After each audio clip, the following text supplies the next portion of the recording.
fiesta de este día. Pues fíjate, obligadamente. Sabes que estamos en este año, es la versión 131 años celebrando el carnaval en Sonora. El primero fue ya en 1888. Y bueno, dicen que es uno de los primeros en el país, el carnaval ese. Sí, junto con el de Mérida y el de Veracruz. De hecho, el de Sonora empieza junto con el de Mérida. Así que te debes de imaginar, pues, que cada año es una tarea de organizar que requiere pues, de mucha en los pleitos políticos allí en Guaymas, entre la alcaldesa, el tesorero y todo lo demás que había allí, en contra de la clase acomodada de ahí de Guaymas, estaba el que querían suspenderlo. Dice que los carnavales son los días previos a la Semana Santa y siempre son reflejo o son días de donde se desfogan todas las tensiones, todas las malquerencias, y que para eso sirven las máscaras, para que el disfrute y el placer de la carne, y que habrá de olvidarse los días siguientes, pues salgan a relucir todas las cosas. Y esto que te lo digo, que aflore, porque no nomás los placeres, sino también las malquerencias políticas, y esto que sucede en la actualidad, pues siempre ha sido, o al menos en varios de los carnavales, en el caso sonorense, han reflejado esas diferencias que hay entre la élite, entre los grupos del poder político y la sociedad en general. Guaymas es uno de los 10 municipios muy importantes del estado, pero es uno de los más chicos. Pueblo chico, chisme grande. Sí, y bueno, y lo que pasa es que a la par que se llevó a cabo el primer carnaval por allá en 1888, se desarrolló en Guaymas, pero también en Hermosillo. Y lo que sucede es que en el caso del carnaval de Guaymas fue mucho más organizado, más bien llevado, y en el caso de Hermosillo fue más imprevisto. Era la actividad que desarrollaban en Guaymas con toda la intención, pues, de promoverlo turísticamente al vecino puerto, como es en la mayor parte de los puertos de la República. Porque además no pasaba nada, pues no había nada, y pues buscaban la manera de encontrar un momento de diversión, ¿no? Y a sabiendas de lo que venía, porque hay que recordar que el carnaval son fiestas que están relacionadas con la tradición romano-cristiana, en este proceso de tránsito en que los rituales romanos se ajustaron a los calendarios de lo que iba a ser la tradición católica, ¿no? Entonces esa es la característica. En el caso, siempre se ha dicho que los que organizan y esa es la diferencia, que nos organizan los carnavales son la gente que tiene capital, que tiene dinero, y que de alguna manera ha sido el espacio de ellos. El problema es que confrontan y chocan muchas veces con la población, y que eso se refleja en el asunto de las guerras estas de harina, que son la característica de este primer carnaval, de pleitos que se lanzan cartuchos de harina, cascarones de huevos y demás, pero que eran muy, muy ruidosas, ¿no? Es decir, iban de la represión de la carne al ruido y el escándalo que genera los placeres mundanos de la sociedad. Ya no era solamente el desfogue, pues, de la libertad esta que se convierte en libertinaje, y luego pone en riesgo hasta incluso de la vida, como sucedió aquí en Hermosillo en el carnaval del 57, me dices. Sí, en el 57, pero ya en el primero ya se dio el caso de un niño que murió atropellado por los caballos en aquel entonces. Y bueno, y lo que sucede es que los siguientes, cuando no se tiene control, y por eso los ayuntamientos intervenían buscando tener siempre elementos policíacos extras que trataran de darle orden a lo que era la convivencia, y bueno, y darle orden al recorrido de los carros alegóricos. Sí, en el 57, como tú me dices, yo recuerdo que iban los camiones cargados con cerveza, tomando la gente sobre los mismos, sobre las plataformas que llevaban ahí. Exacto. Y eso tuvo que eliminarse totalmente ante el aumento de riesgo que hubo por ejemplo, en las manifestaciones de la Unión Ganadera hoy. Pues también ya ves que cómo se pone y obligan a la gente que deje de tomar, que se aleje de toda posibilidad del que ve, sorprendan tomando arriba de los caballos o arriba de las plataformas, va para abajo. Siempre había detenidos en los carnavales, siempre hubo detenidos por la misma situación de que había quienes abusaban de la situación, de hecho de los mismos organizadores. digamos, pero eran espacios también donde se aprovechaba para hacer intercambios, para hacer contactos. El carnaval de Guaymas fue un ejemplo claro de empresarios que venían de Arizona y lo utilizaban precisamente para establecer contactos y promover los negocios entre los dos estados, estos negocios transfronterizos.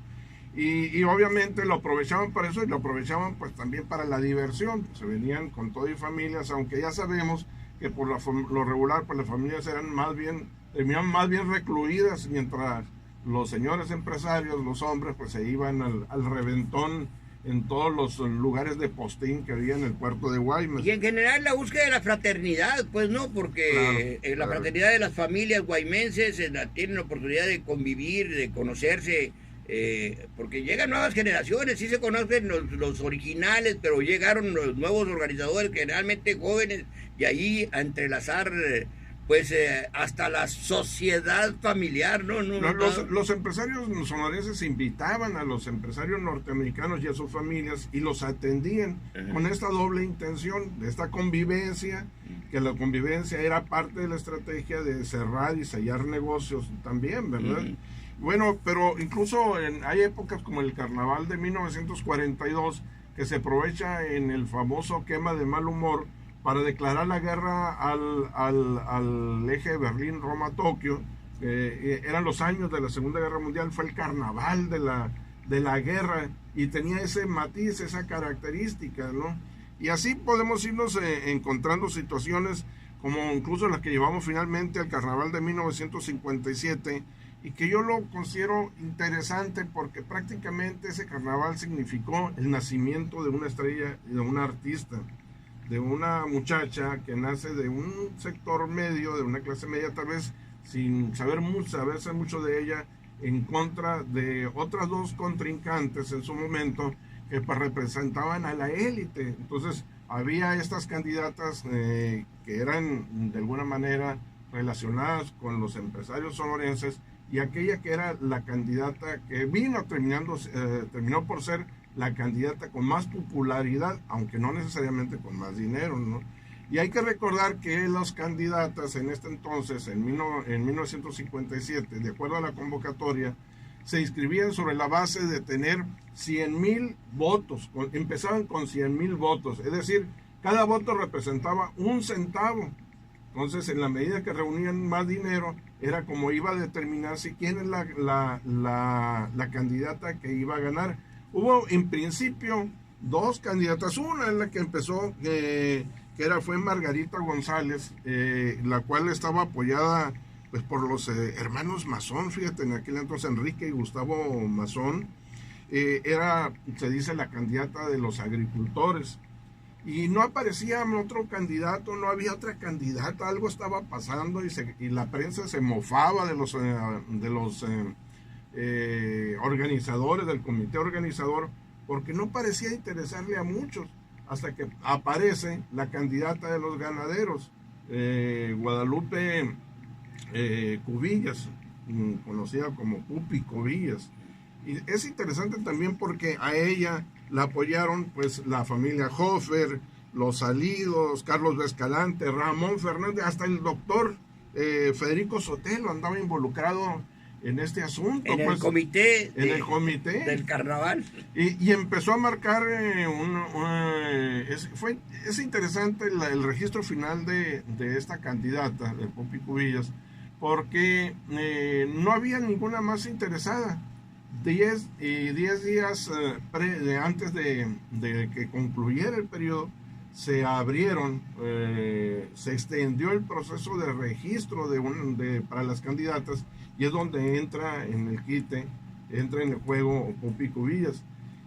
Pasan el recorrido los días y algo sucedió en el interior del comité organizador, porque el día 14 renuncia la candidata inicial, que era Margarita González, renuncia y genera molestia entre sus seguidores, al punto en que uno de los comentaristas de la prensa en ese momento señaló qué es lo que estaba pasando. Dice, tal parecería, dice, que el PRI se quedó solo y eso estaba dando indicaciones de que el espacio que significaba la organización y el espacio del carnaval, pues estaban politizados y que había una diferencia importante. La queja era, bueno, ¿qué hacían ahora? Si había una sola candidata no iba a haber competencia, con un peso ganaba, con un voto, y ya no iba a tener más, reunirse más recursos.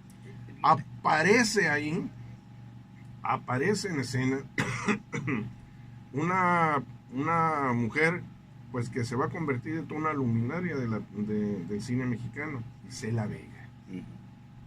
Como candidata, sí, vecina pues de la 16 de septiembre de la plaza ahí, y sector que era en su mayoría personas dedicadas a la manutención o atender a estudiantes, y entonces sumaba a una cantidad de muchachos jóvenes trabajando en su comité y iba con toda la posibilidad de ganar. Además de que trato de darle un poco de interpretación a la historia, recordar que era el gobierno de Álvaro Obregón Tapia en una lucha frontal contra los ganaderos precisamente, no contra todos, pero sí contra los más importantes, los Elías, que tenían su trinchera en Nogales, pero que se la trajeron aquí a Hermosillo y vienen y montan el periódico La Opinión, por ejemplo, a través de la cual se lanzan en contra del gobierno de Álvaro Obregón y de todo lo que oliera a candidatas del gobierno o que tuvieran una relación con el gobierno, pues le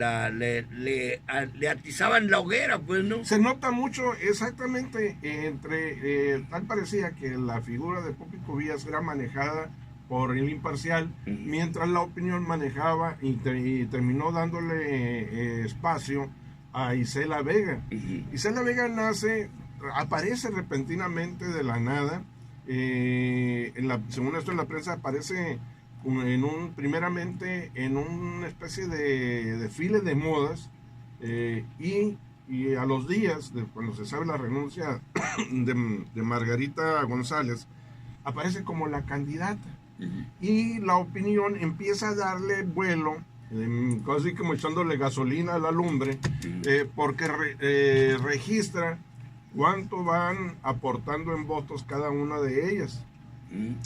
Y día con día lo que sucede es que un día aparece Isela Vega al frente, al otro día Popi Cubillas, va aumentando hasta que eso en los conteos preliminares, y en el conteo final, sin saberse cuánto fue la cantidad que finalmente se votó, aparece ya Guadalupe Cubillas como la ganadora.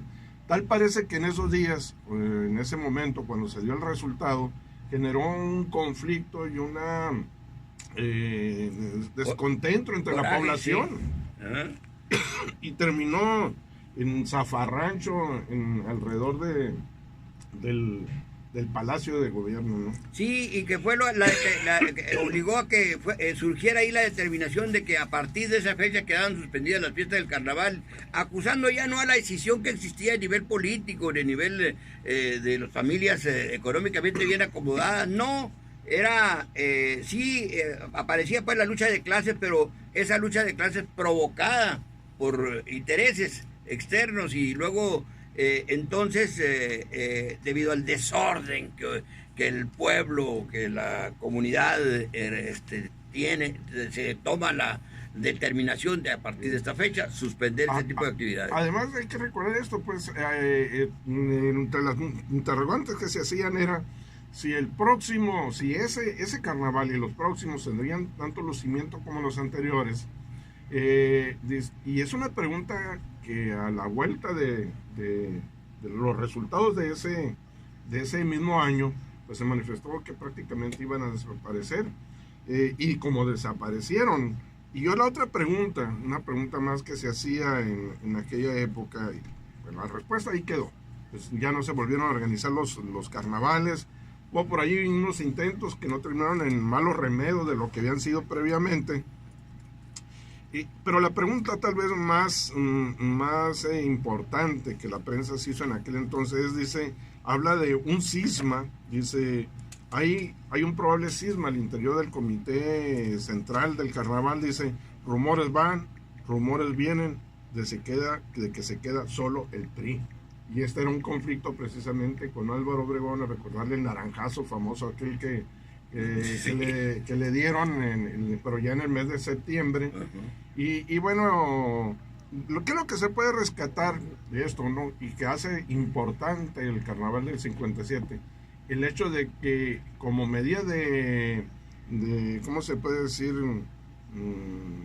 De apoyo para la popularidad, darle salida al conflicto, en el caso de Isela Vega, se le paga un viaje y una estancia en la Ciudad de México, establece contactos con los sectores de la farándula en la Ciudad de México, y ahí inicia su carrera de arte, su carrera en el cine. Presentada ya como la reina sin corona. Una mujer con todos los perfiles como lo había sido la doña, pero llevado a niveles en sentido politizados mucho más lejos. Curiosamente en el 2006 se convierte es simpatizante de Cárdenas hijo, y también de las campañas de Andrés Manuel incluso, y viviendo en Estados Unidos. Allá en Estados Unidos hace campaña en este caso tanto por Cárdenas como por Andrés Manuel, es decir, una mujer inteligente que supo sacarle ventaja o sacarle resultados a un evento como el Carnaval de 1957 que pues prácticamente le puso punto final a los carnavales en la ciudad de Hermosillo. Muy buenos días, nos saludan aquí. Hacen una pregunta: ¿en qué año fue candidato a rey feo el popular Bocachula, don Ricardo León García, el cual fue policía municipal y terminó su vida útil como zapatero ya afinado? El señor Zúñiga hace la pregunta. Y también fue mesero ahí el Bocachula de la Tropicunga, precisamente. Yo creo que en esa época, de ahí lo han de haber lanzado porque eran las cantinas las que tenían mucho mano y metate, pues como dependientes de la cervecería. Fíjate que se decía que la cervecería de Sonora, lo que era la familia Hofer, pues prácticamente eran los dueños del carnaval, pues. Y un año antes, en 1957, una de las miembros de la familia de Yolanda Hofer, Yolanda, fue la reina del carnaval.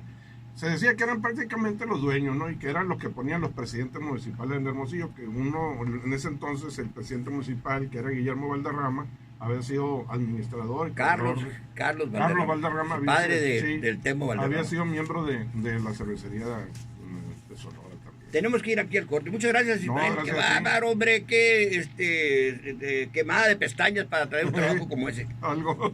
Vamos aquí al corte.